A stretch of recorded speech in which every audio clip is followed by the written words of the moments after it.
Ready. Hey, Redman is in the building, of course. Jersey's finest, all about them bars, marijuana smoker. Hey, PSA announcement. I need everybody go support. That's right, support my fucking state, my city. Heritage Hip Hop, a New Jersey media source that celebrates New Jersey hip hop worldwide. Facts. And we are celebrating our legends right here, Jersey, baby.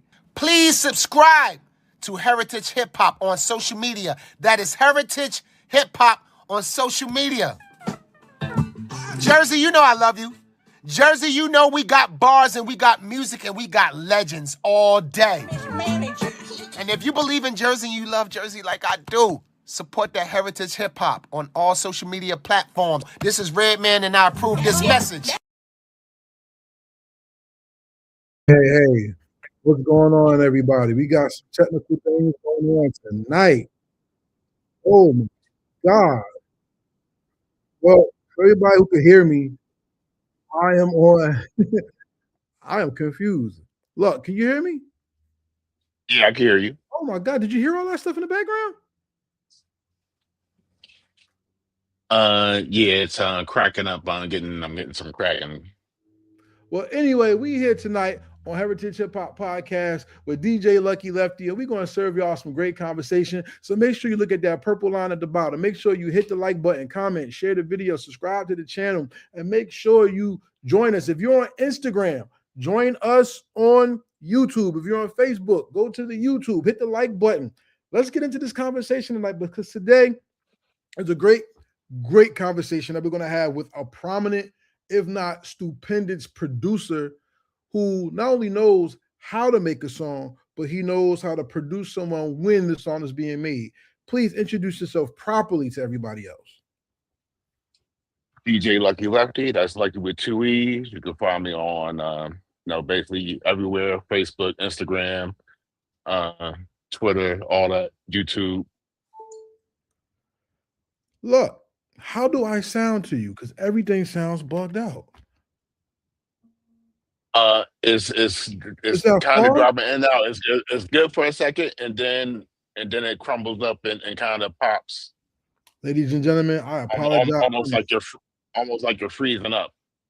I don't know what's going on with the audio tonight. We have some technical difficulties going on. Okay. How I sound now? Okay, that's better right there. There we go. Okay. I don't know what's going on. We have some technical difficulties going on, but no matter what happens, Heritage Hip Hop will always fight through the bullish and everything that goes on to try to kill our show, kill our steam, kill anything that's against us. We are here. And we're talking to DJ Luckee Lefty once again about music. And I want you to let the people know, when did music first endure itself to you that made you really want to get into it? Probably the first time I thought about actually getting into it myself would have been when I was in college. My sophomore year, I went to a HBCU, Benedict College down in Columbia, South Carolina. And my second year of school, there was a DJ from Atlanta, DJ PE. He had his whole turntable set up in the dorm room. So we hang out in there, and he let some of the guys play around on the turntables. And that was the first time I got the sort of itch, even though I didn't act on it for years later, but that was the first kind of itch in me wanting to maybe get into the music. You know what's amazing about being a DJ? That was my dream. I always wanted to be a DJ, right? Never could afford turntables, never anything, right? And my mom used to get mad, like, don't you scratch nothing that's in the house. My parents didn't even play music, but we had records in the house, right? So I took pride in trying to learn every beat that was sampled so I could detect the songs when I heard it. What about DJing really turned you on to make you want to learn music, not just learn how to DJ?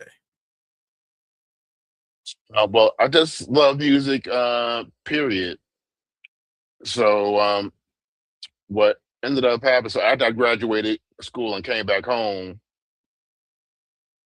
I was just looking for something to do with my off time, after work.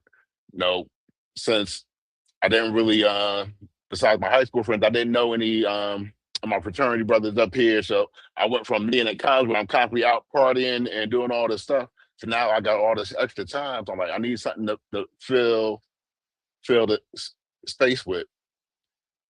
And I just was watching something on TV and some ads came on for some DJ gear and it just sparked that interest in me again. It was about Christmas time. I said, you know what?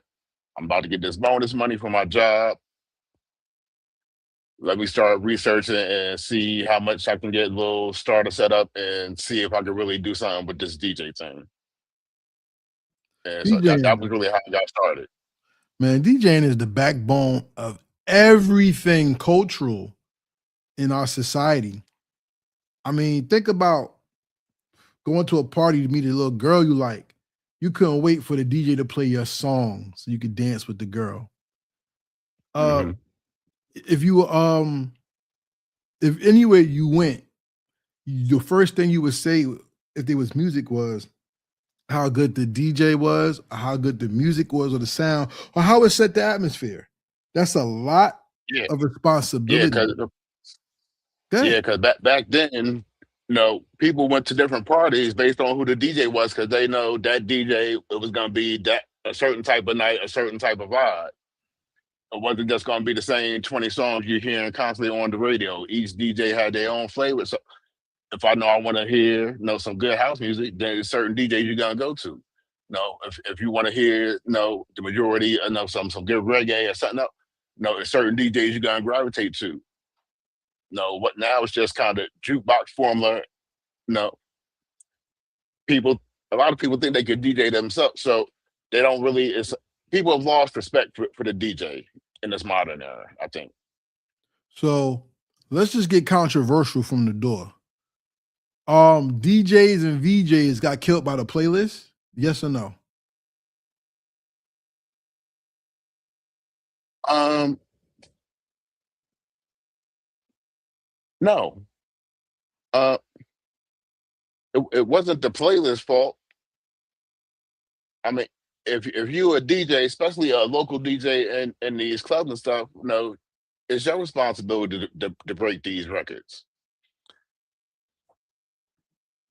I Okay. mean, just like a playlist can, if you keep giving people a playlist and say this is what's hot, yeah, they're gonna gravitate to. But if you're a respected DJ and you know a song is hot and you push it, no, just how that playlist forces down your throat, DJs need to force good music down people's throats sometimes. But we've kind of gotten away from that. Okay, so let's flip it a little bit. See, back in the day when you used to watch music videos, the person who curated the show made sure you got a little bit of everything. But the playlist in today's modern era of music is an algorithm saying you like this, that sounds more like this. So I'm gonna give you everything that sounds like this, then broadening your horizon of musical taste. You don't think a DJ could solve that issue? Yeah, definitely. No, when you DJing, no, especially no, whether it's nightclub or a wedding, you got to give no. It's a mix of people, so you got to give a little bit for everybody. Okay. Okay. Uh, Even if it's only a couple of minutes or a couple of songs, you got to touch on different areas. So at the end of the night, when the people leaving from the club, everyone can say they had their moment to get out on that dance floor and do their thing. No, as a DJ, you got to be able to read the crowd and see what's working, what's not working. You can't just go on with this. You got this playlist you set up before you went to the venue. Now you get there, you strictly doing by your playlist. You look up and you done completely lost the dance floor. So you just gotta keep going down the playlist though. You got to switch it up. Being a DJ is very interesting. You think being a DJ is harder than being an MC? Uh, no, I definitely think it's much harder to be an MC. You do both, correct? Yeah, I produce, I MC, I do a little bit of everything. Okay. let's put your different brains on right now. Because everybody always say, who's your favorite rapper? Who inspired you? Da, da, da, da. I want to ask you something. The mind of Luckee Lefty, the MC, versus the mind of Luckee Lefty, the DJ. Which one takes control when it's time to create, and which one takes control when it's time to orchestrate? I think the producer in me always kind of takes the lead role. Like the MC is kind of background noise and secondary. I really know as far as MCing, so I don't know if you're familiar with the Armory Tavern back in the day in Newark. Mm-hmm. No, so it used to be, some of the dopest hip hop events in Jersey went to that place. For those who know, they know. If you don't know, if you search around on YouTube, you can find some videos of how it used to go down in there. But at that time, I wasn't really I wasn't writing rhymes. I freestyle because that was the vibe then. In 2016, when my parents passed, my mom and dad, they died a couple of months apart in 2016. And then dealing with that depression and anger, the way I ended up dealing with it, I was making music and I just started writing, and the lyrics were just flooding out me like never before. And that was dealing through that. That's how I really started becoming more of an MC, and my inner MC started coming out. Before that, again, it was just kind of casual. If you're out the Armory, it's the cycle going on, I might jump in every now and then. But that experience of going through and dealing with the death of my parents really unlocked, my pen. I got a question for you then. It seems like the emotional pain leads to the expression of words. How does emotion lead to the expression of a DJ when you're on the wheels or in production?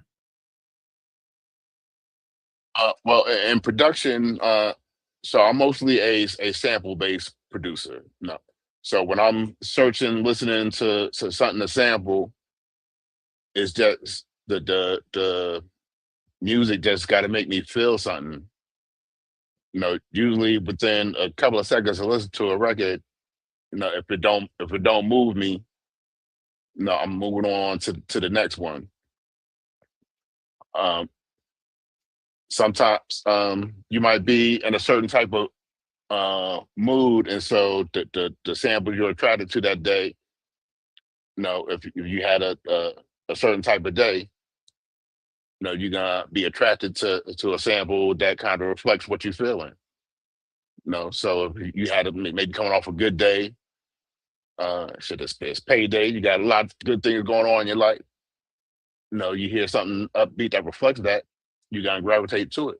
But if you're dealing with some pain and emotion, you're gonna gravitate towards samples that have sound and feelings that reflect that as well.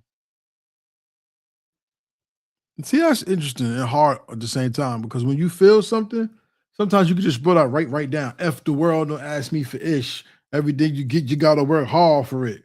But then where's your F the world come from when you have the music on your mind? Now you said for you, it comes from the sample that you're looking for. So let's talk about the artistry and sampling.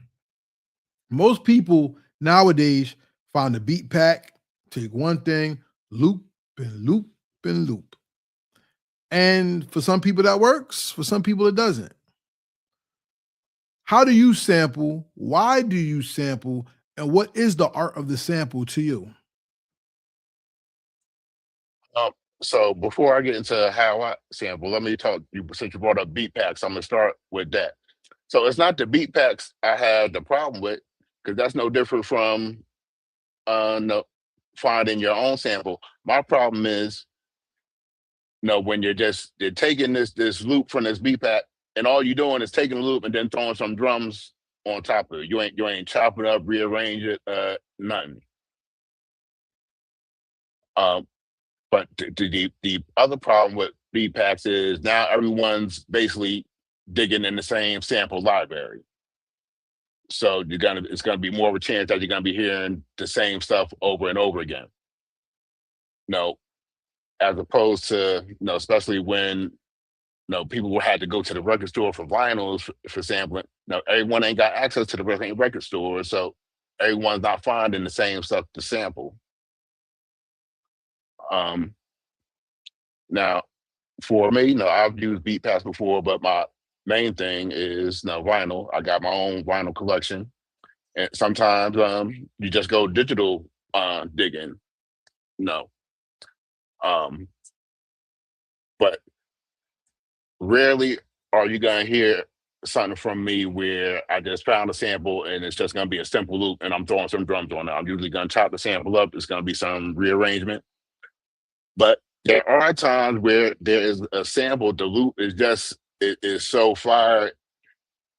If you try and change it that's not gonna work. Sometimes there's an occasion, where you just gotta let that loop rock and throw some hot drums over it.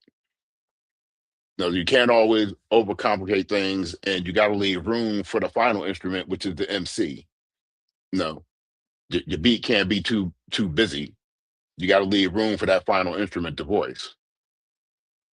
I mean, if people took their top 10 favorite songs of all time, and just listened to the instrumental, I guarantee you, at least half of those, the beat is probably really simple when you go back and listen to it. I want to give a shout out to Seeing Duchess is watching.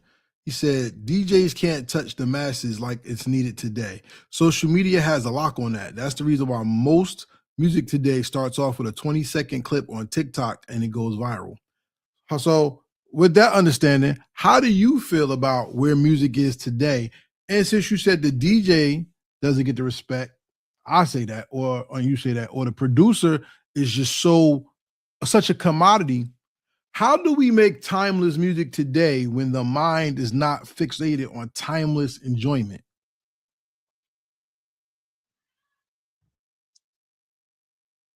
Well, no, I always come from a place where, as an artist, you got to do what's in your heart, and then find it's an audience for everything.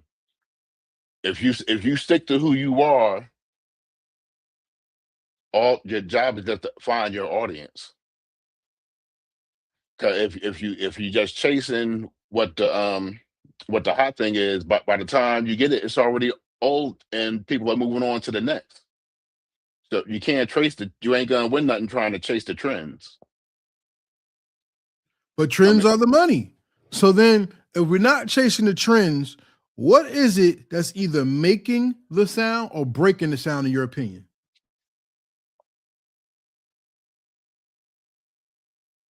The fans are lazy. And a part of that is just the evolution of social media and all that. But before, when hip hop wasn't 24/7 nonstop on the radio, people had to actually go out, to different underground events to be able to hear the new music. What happens today if you go to underground shows? The only people you get at most shows, unless there's some type of headliner there, are going to be other artists, family, friends, girlfriends, or boyfriends of the artists. But you're not just going to have a lot of just straight up hip hop fans in the building. Shout out to the comments. Timeless music is a vibe created from the soul and only the soul. Daddy Rich. No file, no sound. All music, this is by Seeing Duchess. All music is divided into the generations. That's true. But there's a very rare time when the artist and the producer can get together and make something so beautiful, so interesting, that the generations can come together to form an appreciation of sound.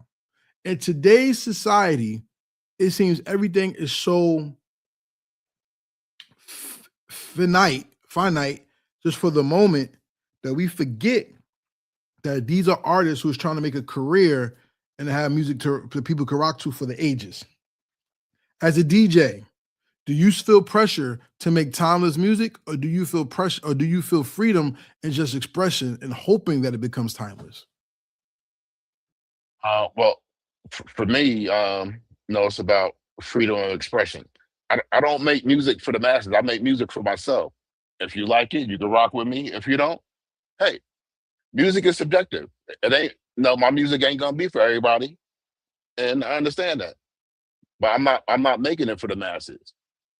If I got to a point where the masses liked it, yeah, of course I would love that. But that's not why I do it. Shout out to everybody on Instagram watching the interview. Please join us on YouTube. One of the questions is where they can find your music.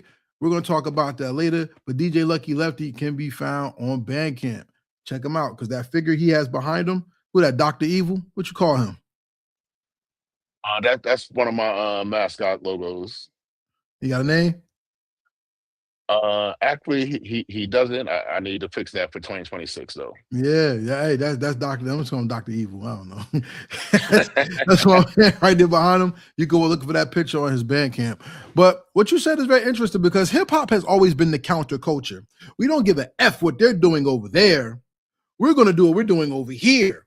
And that's what made the music timeless, is because it sounded so different that people just gravitated towards it.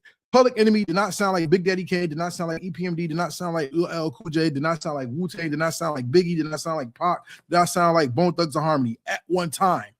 And now everybody's at one tempo, one harmony, one, not even harmony, one sound, one noise, one threshold, one ratio, that everything sounds the goddamn same. Yeah, see, we remember an era where you got clowns for sounding the same. Punched in your mouth for biting. Mm-hmm. Remember this? Yeah. I don't want nobody sound like me on no album. Remember that? Now, if you ain't biting, you ain't writing. It's sad because you know what? I just heard I was kicking it with an MC that I'm really tight with. Shout out to my man Freaka, right? And he was playing some song. He played 2 songs for me, and they sounded like totally different than what is out today. And the sad part is when we have great artists and they don't have that corporate bag behind them, great music seems to get lost. And then without great promotion, that sound is hurt. I even interviewed another producer that we're very tight with, and he said it's not his job to move the record. But when you make all this hot stuff and people aren't pushing it, or the money's not behind it, and do you feel people waste your sound? Do you want to give your music to someone else, or do you honor the relationship you have with that artist? Yeah, I'm definitely gonna honor the relationship I have with the artist. Again, no, this music thing, money ain't never been my main motivation. Okay. I got a job that pays the bills. No, I do music because I love to do music. I feel like, I don't know, man. Nowadays, with technology coming into play, it seems like music is one of the first casualties of the lack of community and the rise of technology.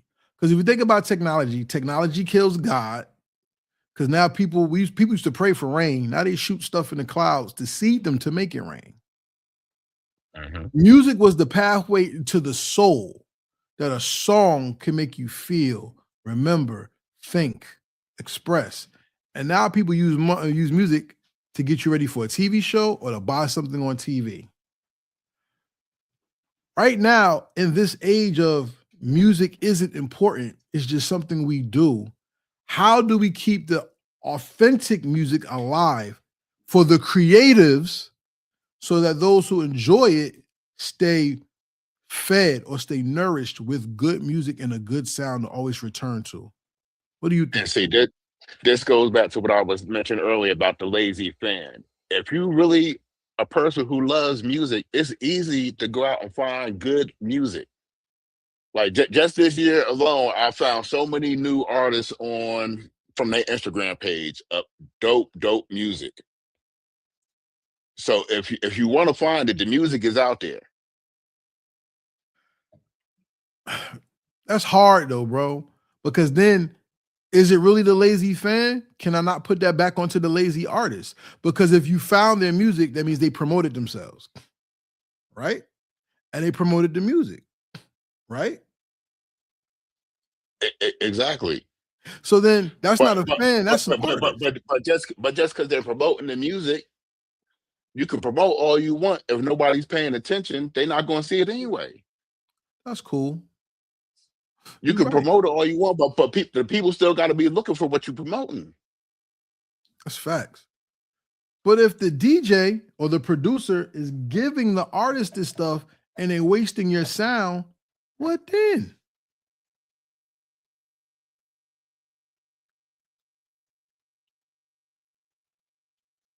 I mean, as a producer, if you're working with an artist for the first time, like if you should get to know what they've been doing ahead of time, so you should already know whether this is someone who they're gonna do it after it's out. They ain't gonna try and promote it. They ain't gonna do nothing with it. They just gonna be lackadaisical. You should already know that going in, because you shouldn't be mad at people for being who they already are. That's a fact. And I think what today's music has done, it has opened the lanes for everybody to find their tribe, but it also opened the lanes for there to be no excuses for you not to be creative. You know what inspires me? I'm going to keep it real with you. You know, we live in an age where technology is so driven that kids know more about the tablet than they do about the library. You know what I'm saying? And video Hmm. games is one of the main commodities in our society. I was in my classroom one day and I found a lo-fi Sonic the Hedgehog soundtrack. Fire. I found a house version of the Street Fighter 3 soundtrack. Fire. I found a swing, which is a jazz version of the Street Fighter Alpha soundtrack. I was like, Wow. damn, you got producers taking well-known games now and making a fortune, a career off of taking the sounds of a game, possibly getting signed by that company and doing a travel DJ doing parties and stuff based on video games. There's no excuse to not be creative. So then with so many lanes, does the artist, producer lane become diminished now because now our DJ or producer can now do his own thing and not really need an artist? Well, yes and no. And I say that because before this AI explosion, where now you could be an MC and you could just get on one of these sites and prompt the beat for yourself. I know so many artists from Jersey who I hear their stuff and they're constantly just all their projects are they're rapping over industry beats or some YouTube beat they found, when there's so many dope producers right here in their own backyard in Jersey that they could connect with and get some dope original beats. No, and these producers been around, but before all the AI, before all this other stuff, no, so there was no excuse. And no, it's cool every now and again. You want to do a freestyle over the latest mainstream beat, but if all you're doing is doing music over these industry beats, you're not really gonna get no fans like that, because are they really rocking with you, or they just rocking because they familiar with that beat? They could care less what you're saying, because they hear the song, the original song. I mean, Nostalgia is there's the selling point, but yeah, it's not a main point you're saying. yeah, that's gonna get you a head nod on the spot, but they ain't really gonna get you no new fans, because they ain't hearing nothing original to want them to come back for more. That's interesting, yo, because you know what? At the end of the day, we're in an age and time now where I think people listen to music because they can, not because they want to. That now, because music is such a commodity, that it's just there and not appreciated. We live in a society where, check this out, let me paint the picture for you and you give me your response. People nowadays don't have to save up their allowance to get music. It's on their phone. People nowadays don't have to pay to go to the studio. They have a computer at home. Artists in the industry throw producers away left and right because the newer producer will want less money and the producer you made a hit with will want to raise.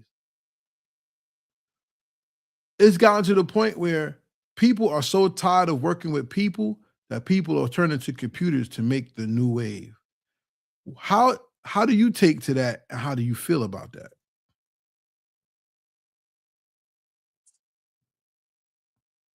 Well, I mean, technology is always gonna keep pushing forward, and there are certain changes with technology that sooner or later you're gonna have to kind of give in to it. Now, I don't know if AI is necessarily going to be one of those things that eventually everyone's just going to have to fall in line and accept. This is the way of doing it. But at the end of the day, as a consumer of the music, some people that feel, regardless of how it was made, is it good? It's either good or it's not. It either sounds good or it doesn't. Whether it was human made, AI made, combination, old, new. At a certain point, it comes out, does it sound good or does it not sound good? Drums Rugged said, I think the game is so saturated that it's almost impossible to break through to get noticed. Everybody's selling merch. Everybody wants to rap. It's a constant challenge to find a way to make it. Well, that's what we're going to talk about in the next part of this interview, is basically this man has defied the logic by putting out 2 albums that are on both sides of the spectrum. His instrumental album, and he put out an AI album. We're going to talk about both of those things next. Stay tuned. Where you get your hip hop from? Yeah. What's up? This tribal trigger trench in the building. You already know. Nip, naughty. Hey, Redman is in the building, of course. Jersey's finest, all about them bars, marijuana smoker. Hey, PSA announcement. I need everybody go support. That's right, support my fucking state, my city. Heritage Hip Hop, a New Jersey media source that celebrates New Jersey hip hop worldwide. Facts. Please subscribe to Heritage Hip Hop on social media. That is Heritage Hip Hop on social media. What up, y'all, man? It's your boy Do It All, Do Pray Kelly, right here on Heritage Hip Hop, man. Look, man, let me tell you something. Make sure you support Heritage Hip Hop, because without these brothers bringing you hip hop, we're not gonna stay informed, man, the way that we need to stay informed, man. And they're not just giving you hip hop, man. They're giving you the heritage of hip hop right here, man. Yo, Kareb, I see you. Heritage hip hop, man. Let's do it. It ain't nothing like heritage hip hop.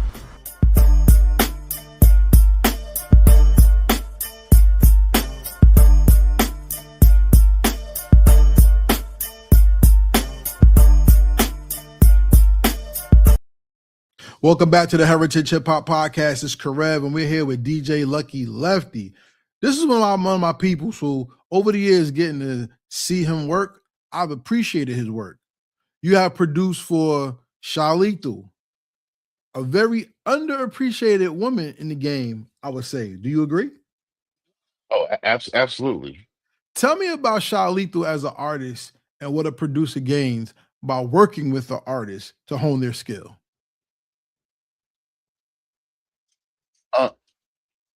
Well, basically, as a producer, you eventually want to hear people rocking over your stuff.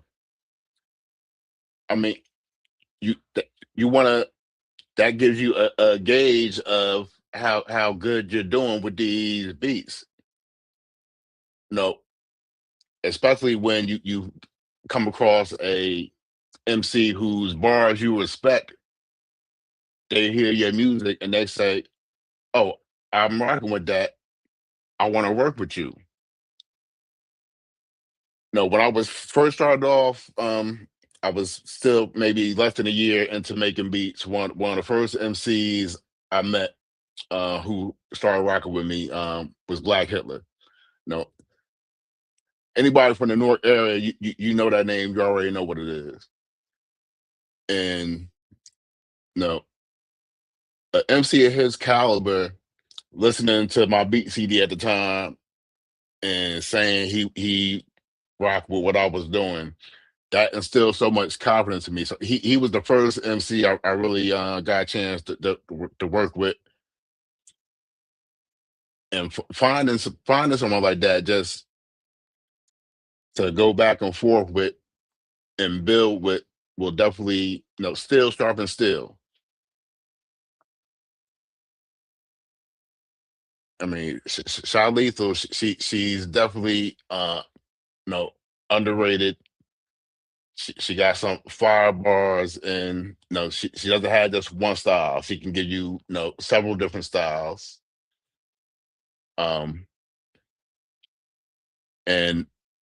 working with a female MC with that much talent, versatile, who ain't just got to give you the sex, but they can give you some substance too.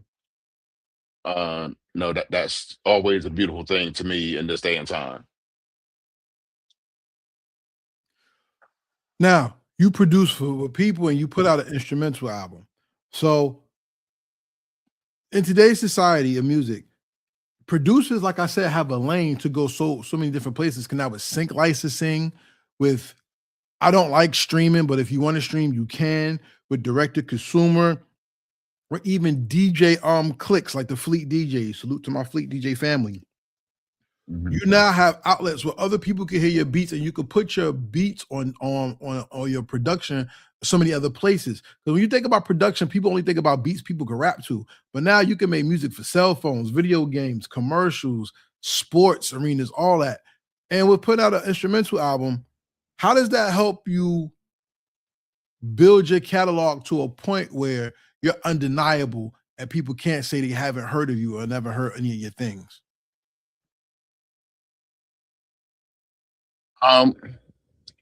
Well, that's one of the things going into 2026. I have plans to be putting out a lot of stuff this year, and just building my brand, bigger and better than what I've been doing. And basically, the more you have out there to discover, the easier it is to get discovered by new people. But at the same time, you also got to keep pushing your old music, because your old music is still new music to people who never heard of you. No such thing as old song to new ears. So especially if you're a performing artist and you got that one song that's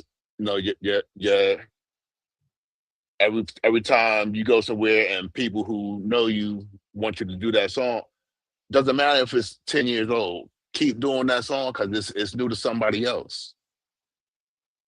Yeah, we just saw that with an older Southern group, and they blew up on TikTok.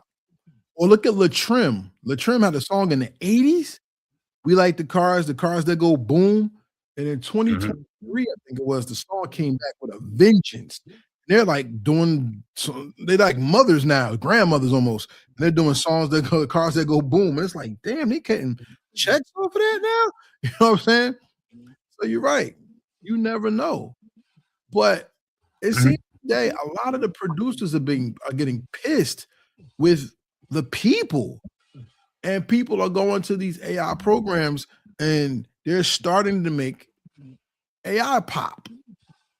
And AI pop, the father of this AI pop is Timbaland with Ta Ta Ta To Me, where they made the girl and she's the artist. A lot of people were against it, and now you have a wave of people that's going into that AI pop range, and they're making albums with AI artists. Now, you talk about how you feel about it and the steps that you've taken with it. Well, let's start here. So forget mainstream industry. Let's dive into off the mainstream grid. These producers who are so mad that the MCs and singers are going to the Sunos of the world to get their production. Most of the ones that are mad and talking the most are the ones where artists weren't coming to them in the first place. So what do you really lose out on? I mean, if we keeping a buck, a lot of the ones complaining on a lot, the artists and MCs weren't coming to you for beats before the AI showed up. So you can't really blame it on that. Yeah, it might be a bit of a issue, but it's not the main issue. If you hope and you put yourself out there and you can't just be sitting in your bedroom only online. You got to go out and meet people in person and network. That's how you can get with these artists and stop them from having to go to the Sunos of the world, going out and networking and going out to different events so people can actually hear your shit.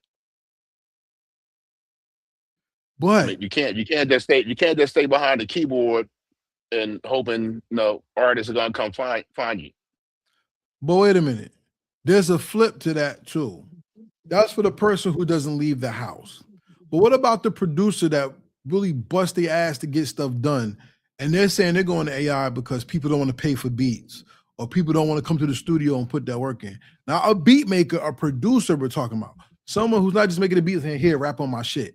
I mean, someone who's really trying to put this work in to put quality out, and they're getting bullshitted by the artist. Because in some instances, there's time, artists are very egotistical. I don't care if you think they're a singer, they're a rapper, they are the best in the world, and they're going to treat you like you there because you're helping them. You're the help, and they are the main entity. And a lot of producers I've heard, not just one, I've heard a lot of producers say they are tired of dealing with the bullshit artists. What then? Because if you're only working with the same artist 2 times, this shit, like what are you really getting out of it?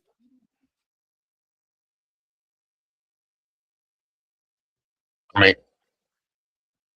artists today, because it's a part of being able to anyone being able to instantly basically put out music and it be on the same platform as a major artist. When you talk about these streaming services, got a lot of these local artists feel entitled. Like when I used to do my Beats and Bar showcase,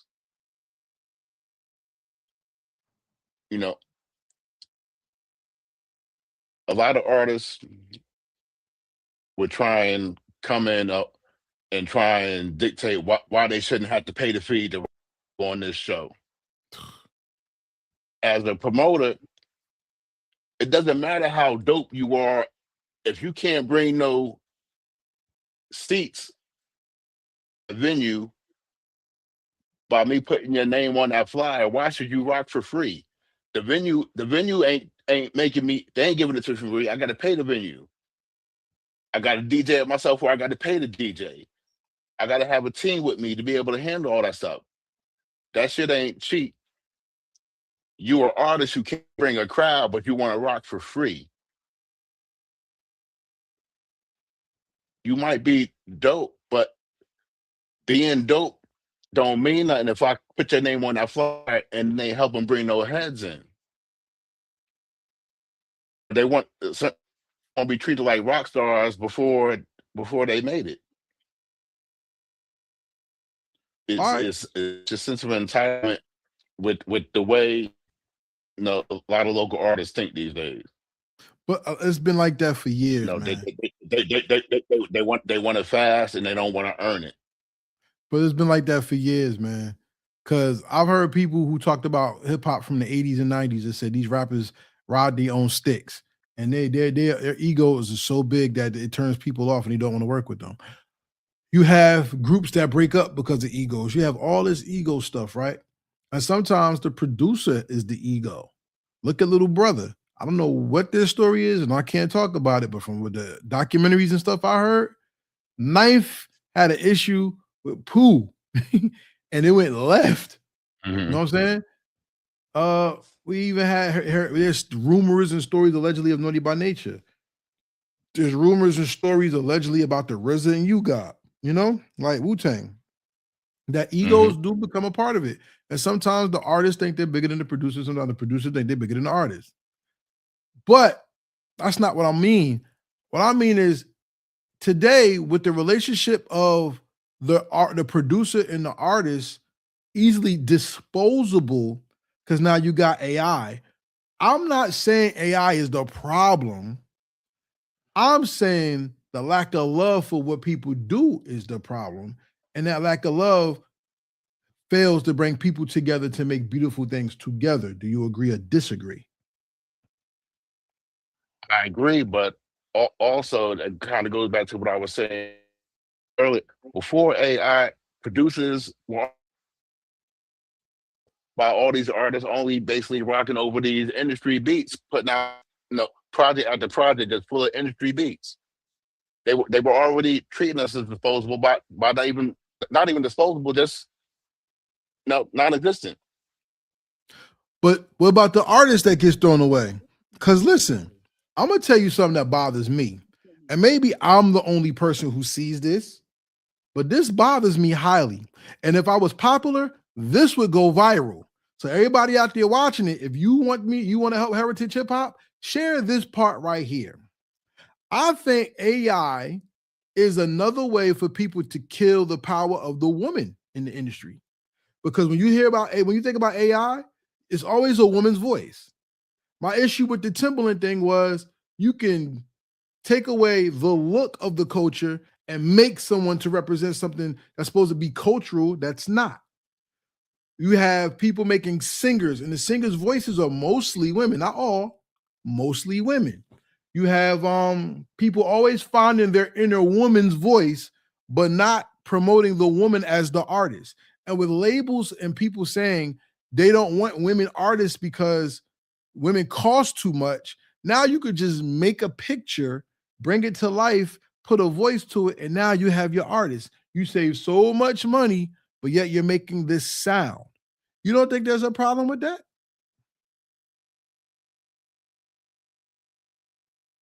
Well, kind of no, because this was being done before AI with actual people. Talk about it. I mean, it's really nothing new. No.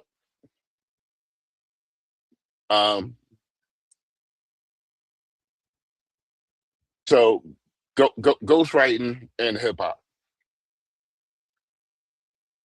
been there for ages,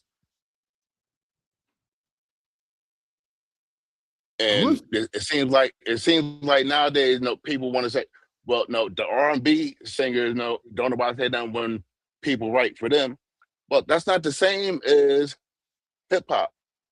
The thing about being an MC was it was based on your thoughts, your expressions, your feeling. How someone else gonna write your experience?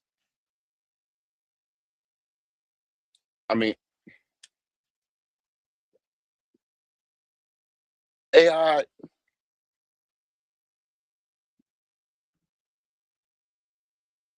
it's all still comes back to the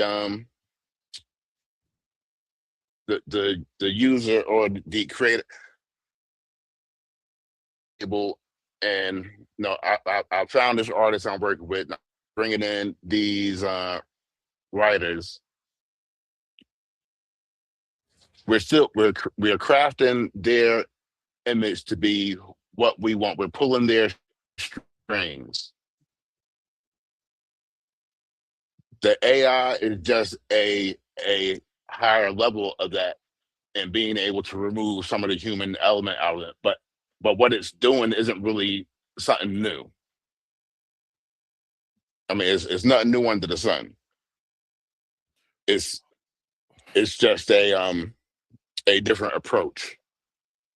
So let's talk about the approach. Let's talk about that then, because now I'm a little lost. You've dabbled into creating an AI album. Shout out to you for wanting to express yourself. And I'm interested. Tell me about Nova Rae Raps, the project, how it came about, and what did you learn from doing that? So how it came about, I'm trying to work on developing this audio plugin, and I was just doing some marketing and brand around it, and I was to do a theme song, and so I thought it would just be a fun idea to play around, to see if I could have it come up with something as a theme song for the plugin. And so I did that. I heard what it did. I was like, that's interesting. I kind of like that. So I just started messing around in Suno, and then after a while, my curiosity got the best of me. I said, I wonder if I could put a whole project together, how fast I could do it, and is it actually going to be any good? And when I said, is it going to be any good, my standard of what would be good, if I did this album and then I played it for somebody, if I didn't tell them it was all AI, would they be able to tell that something was quite off about it? And so it was just kind of a fun experiment for me, basically. So what did you learn from it? No.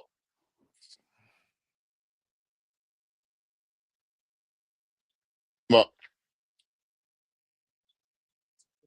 what I learned is technology is crazy, first of all. I mean, so the album, for the most part, I did it in about 2 weeks' time. So the speed, it was just crazy to see the speed at which I could come up with an initial idea and work through and get it out. And my first thoughts is seeing how it was coming together was, man, this is scary. Scary, and this is just the technology where it is now it's not going to get worse. It's only going to get better. And where it's at now is just crazy, what it's able to do based on what you put into it. How'd you come up with the lyrics for the Nova Rae Raps? So while Suno will do lyrics for you, I didn't use Suno for the lyrics. I used Chat GPT, and the reason I did that because I could go back and forth and basically have a conversation about the lyrics. I could input some of my own lyrics and have it continue, or if I craft this, okay, as I go through the lyrics, okay, I don't like that part, let's change it. So I could basically have a back and forth, like I'm having a discussion with a writing partner, or like it's a writing session with a writing partner, as opposed to Suno. Basically, you got to kind of do the whole thing over again to get it to give you a different set of lyrics. So the Chat GPT gave me the ability to kind of go back and forth on the concepts of the songs. So the weapon's never the evil person. The evil, it's the inspiration of the handler that makes the weapon good or evil. AI is a weapon, yo. Whether you like it or not. It's a weapon. With your experience now using, I know you understand, you use two AIs to create an album. Do you now see how music is such a disposable art rather than a cherished commodity?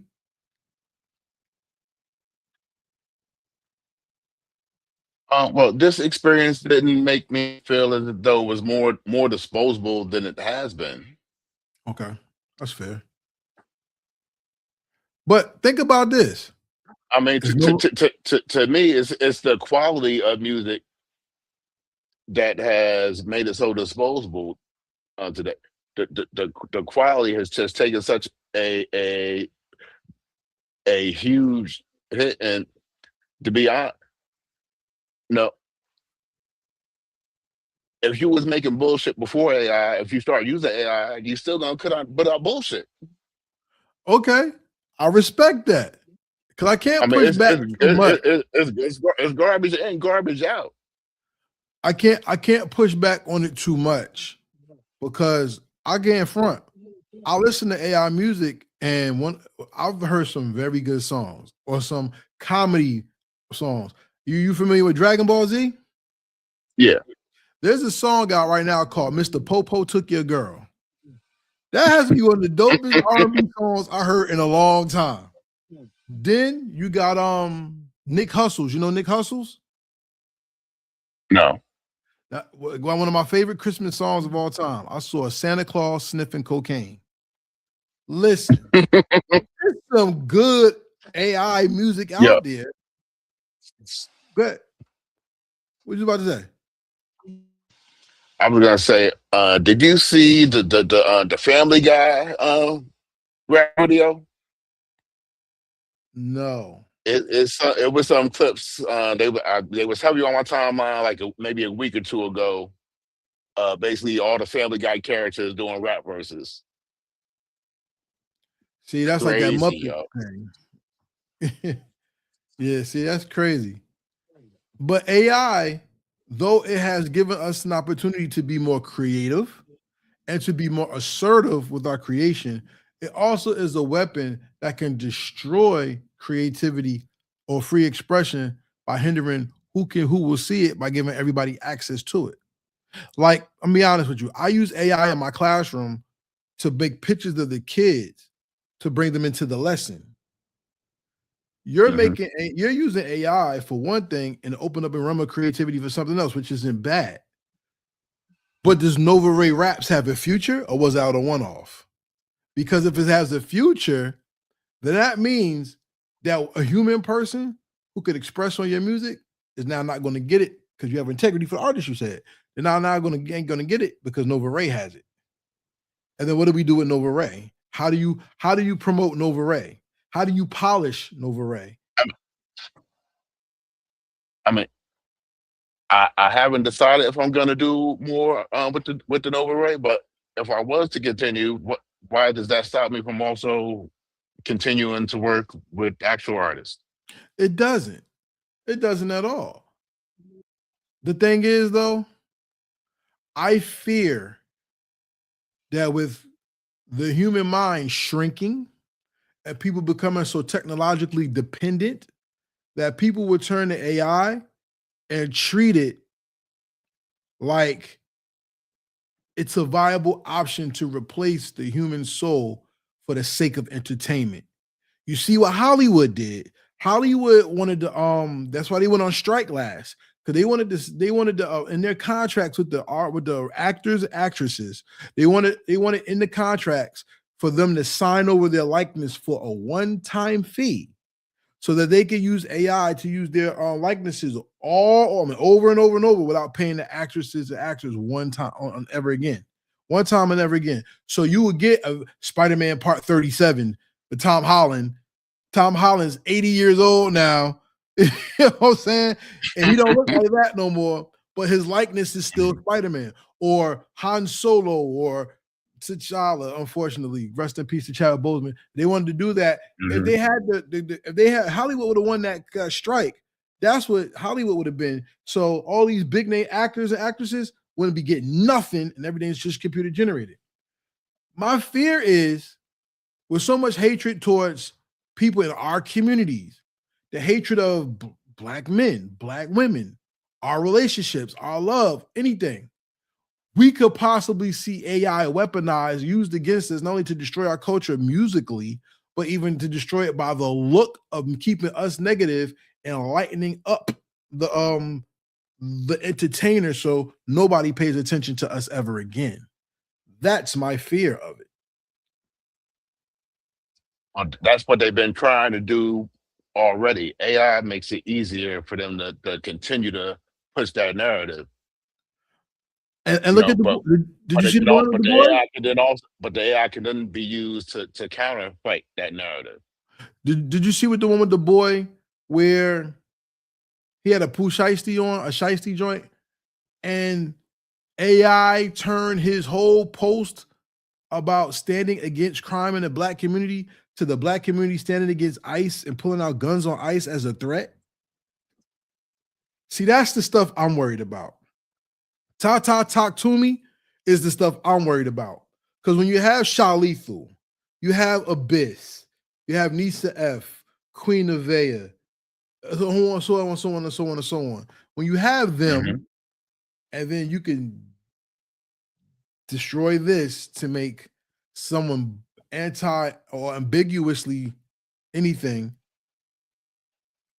you kind of destroy the soul of the artist, because the soul that's to be expressed is gone, is now a soulless creation of a computer. One more thing before you comment. One more thing I think is very important. Soul is what creates music. Now, I'm not saying you can't, as a producer, put your soul in something and make something beautiful. But when you have people like Stephanie Mills and Gladys Knight, Shaka Khan, and those people of those generations saying, people want black music, but they don't want black people doing it. And now we have the means for a computer-generated Bobby Caldwell to be the next Usher. We have a problem, like a potential problem, that though the producer can say, I'm working with bullshit artists and they're not stepping up, we now are in a realm where people can now create whatever they deem is right and give it the sound they want and call that the culture. And that's my problem. And I get that, but my problem is also, again, the so-called fans and participants of the culture. So recently, Bandcamp came out with a thing. They're not going to allow AI music.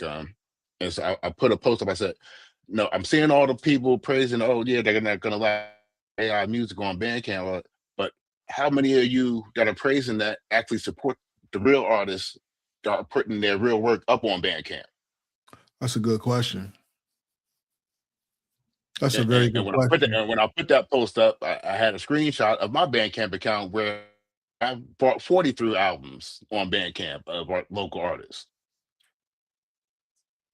No, so a lot of the issue we have is the people talk support, but they don't actually support. No, it's easy to support from your it's easy to support from your keyboard, but what kind of real support are you giving? I mean, these are the same people who never bought when people were still buying CDs. They never bought the actual real CD of their favorite artist. No, they went to broad market to the bootleg dude. Yeah. No, and you wonder why your favorite artists ain't around like they should be, or they wasn't as popular as they should be. Because you wasn't buying their shit, you was bootlegging their shit, you wasn't supporting, you wasn't going to show. But then you want to talk about, what the radio's doing. The radio can feed us, but they only gonna feed you if they see it's working. If us as fans and the audience say we want more diversity and we actually follow through and support more diversity, then maybe we'll get some of that on the radio again. In the 90s, you have the gangster rap and the backpack and everything in between, and it could all coexist. Well, the only answer I have back to you about that is the radio is now designed to destroy the culture and not accentuate the culture. Shout out to Ebro. For years, people say he never played people from New York in this area. But, but if he did or did not, I would say this. When does the radio come touch the people? The radio is touched by corporate entities. So hip hop, remember there was a movement to get hip hop off the radio for Afro beats to be the main thing? It failed, but if we give it to the hands of the people, hip hop and our music once again will be the counterculture, because the mainstream is not derivative of us. And as long as we're not there owning and calling the shots, then our people won't be there. But I just fear that one day our people are going to be there and still not being represented because the computer has become the symbol of making it to people who just do this all day and don't get out and live. So I don't know, man. I don't know. You got anything you want to add on to that? Yeah, that touches back on what I was saying earlier. As a producer and artist, you can't produce an artist your way just sitting behind your keyboard. You gotta get out, and meet and greet and network at these, events. And if you were area like New Jersey or New York, you had no excuse because there's always a plethora of stuff going on where you can go out and network and meet fellow artists and producers that you can work with. All right. So let's let people get to know and meet you. Tell me your social media. How can they get in touch with you?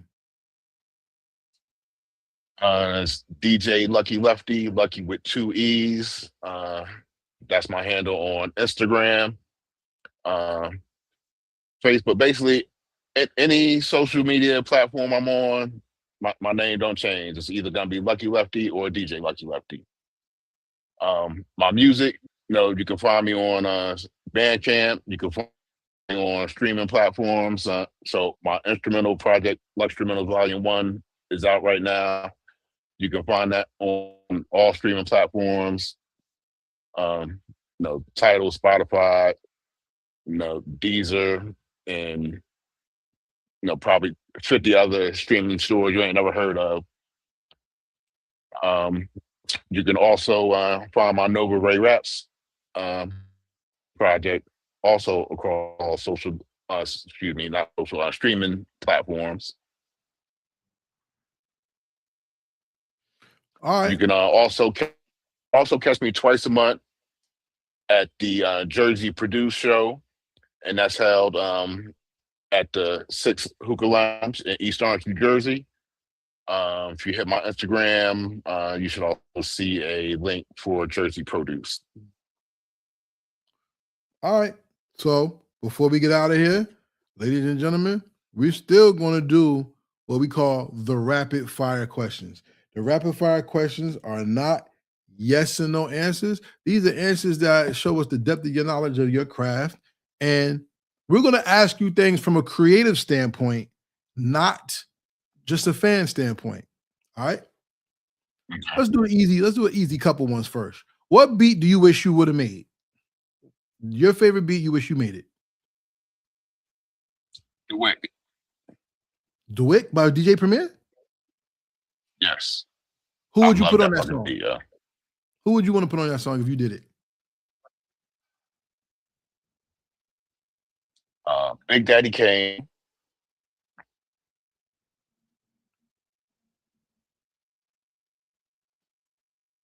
KRS-One and Master Ace.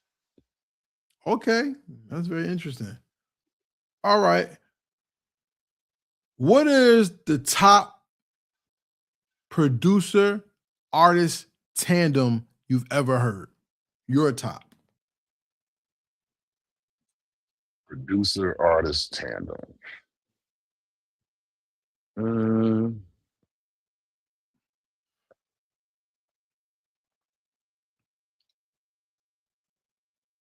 Gotta go Mobb Deep. Okay, that's interesting. What is the greatest one producer, one artist album ever produced or made? Give me that again. What is the greatest one producer, one artist album ever made or produced? Oh, so you're saying an album with produced by one producer? That's it. So this might be biased because it's fresh in my head, but that Pete Rock and Common joint, yo. You like that one? The Auditorium, Volume 1? Yo, when that dropped for about 3 months, I wasn't playing. That was it. Okay. I rock with it. I would have to give a honorable mention though, and again, Common is the MC, but Kanye is the producer. Like he brought, in my opinion, Kanye with that album, he kind of brought Common back from the. If I'm not mistaken, the album before that was the Universal Music something. Yeah. And You're talking about the album that was not B, right? received. Yeah. I think the album he did before that was Universal Mind Control or something to that. I can't remember the exact title, something to That that blue effect. shit. But yeah, basically. All right, cool. All right. Here's my next question. We were always taught as kids that in the future the mind would diminish and the technology would the technology would rise and the mind would diminish. Do we get there today? Do you think? Why or why not?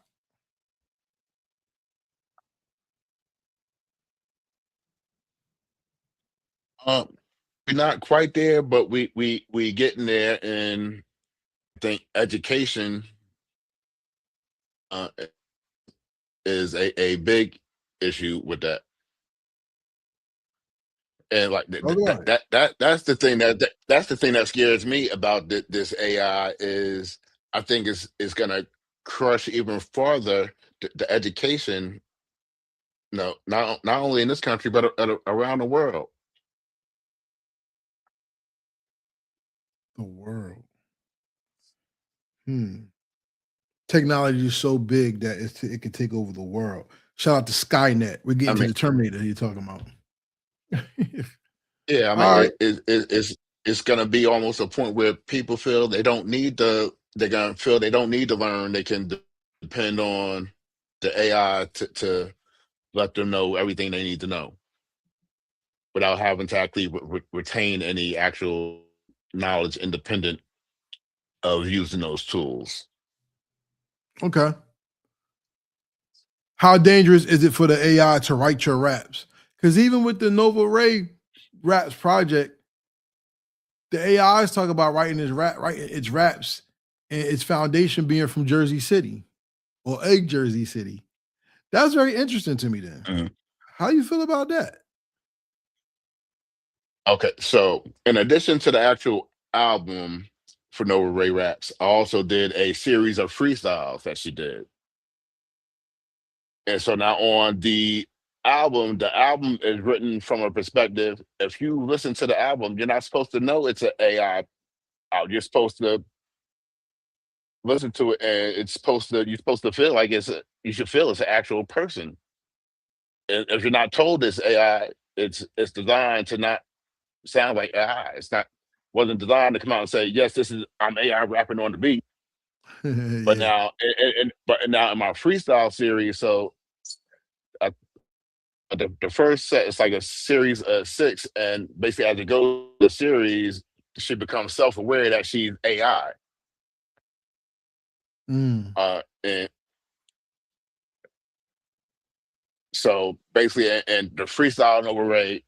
So after I wrote the part, after I got to the part now the rhymes I was coming through with ChatGPT afterwards started incorporating more of that idea that person. Okay. That's dope. But again on the album, the album is designed to feel like it's made from a real person. And so no, it references Jersey and these different things. So basically, I'm gonna get in a little bit to how I created the album. So basically, I started off with basically building a background and profile for the artist. So, coming up with a name, a background, where is she from. So now, when I'm coming up with the lyrics, it basically has background information to reference. So a real life MC is gonna have artists that they like. So that's all a part of Nova's profile. She has favorite artists. no, her influences are Lauren Hill, right? And probably like 6 or 7 other MCs. So basically, you kind of build a backstory and personality, like you're basically building a character. And so, all that input goes into now when you're prompting ChatGPT to write the songs, taking into account both the topics you're giving it to write about, the character that you built up, and as you everything that you're writing, so it's built upon what you approved as written. And that basically gives it that sense that I was looking for where, again, if I just played the album for you and I didn't tell you it was AI, you shouldn't feel that, wow, there's something. And for the most part, most of the feedback that I've listened to the album and talked to me, a lot of them didn't really. No, I've had several people come up, oh, when is she gonna meet her?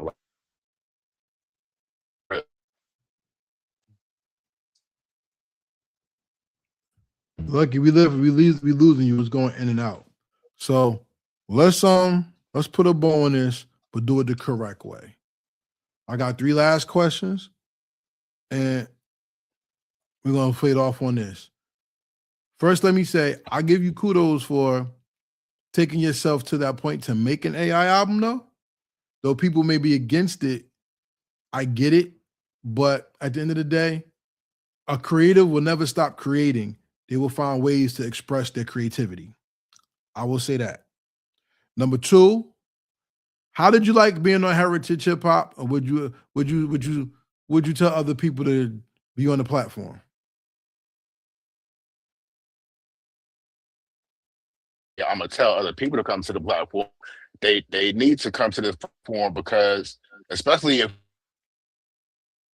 because this is the platform that does its best to support the music community in New Jersey, to tell our stories, to give us the exposure and support. And there's not a lot of outlets that do that. Thank you. And do it at a level, and that actually had the love for it like you do. And it shows in the work that you do that you had the love for it. Well, thank you very much. Here's my last question. I usually ask people about their legacy. I'm going to ask you another question. Instead of legacy, you're going to talk about inspiration. From this point on, not only have you done an interview to show people how you think, how you create, how you feel, how you love, how you believe, how you express, what inspiration do you want to give the world so that expression never dies, even if it's behind a keyboard or in a studio? How do you want to give the world something of yourself to inspire it to move forward?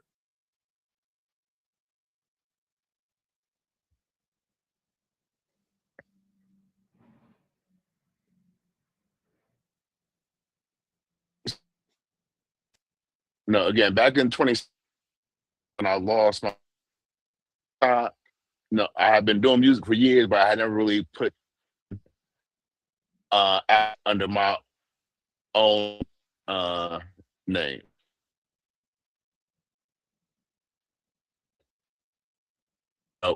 When losing my parent kind of unlocked that other side of me, way to, but the first project I was actually doing any rapping, it's called Music There. And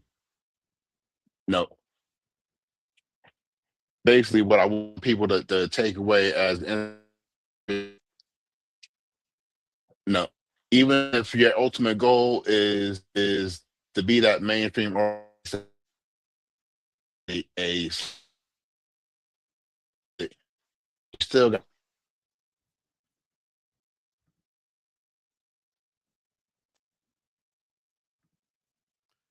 Look like we lost Luck. So Luck, I thank you for joining the Heritage Hip Hop Podcast. Everybody out there watching, I want to just leave y'all with some things. Shout out to my guests who joining us today. We apologize everybody for the technical difficulties earlier. I apologize for Luckee Lefty. I would like to do this interview with him again in person because this gentleman is worth the time and effort. Check out the QR code at the top of the screen. Follow heritagehiphop.com. You can check out on this QR code, our TeePublic store. You can buy some of our new merch and new shirts, and check out the Black Love collection coming soon.